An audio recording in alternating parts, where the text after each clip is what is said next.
Real estate development is subject to shifts in the marketplace when it comes to rental rates and also supply and demand.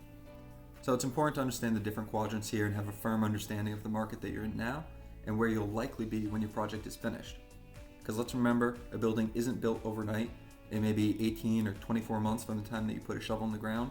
So you could be in a totally different market quadrant, and this will have impacts on everything from absorption to financing terms and your exit valuation.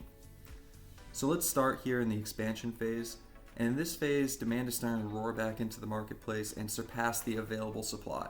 So this phase requires additional space to satisfy that new demand. When we talk about multifamily, this means additional apartment units, or for office, this means additional square footage.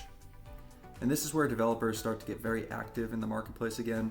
You can see on the chart here, we have declining vacancy and new construction.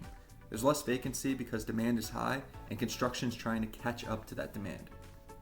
However, as I just mentioned, development projects can't satisfy that demand overnight.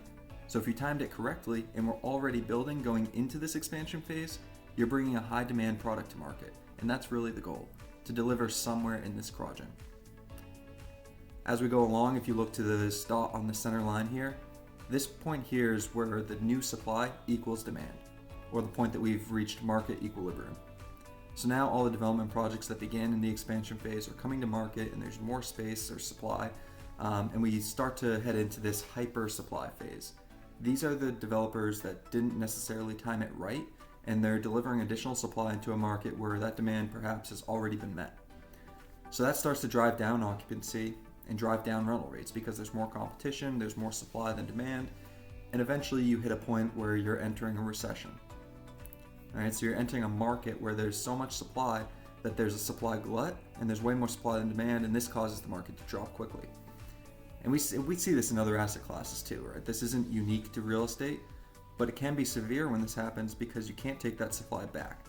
One of the things that is unique to real estate is once that building's there, you can't take it back. It's now in the market and it'll be there for some time.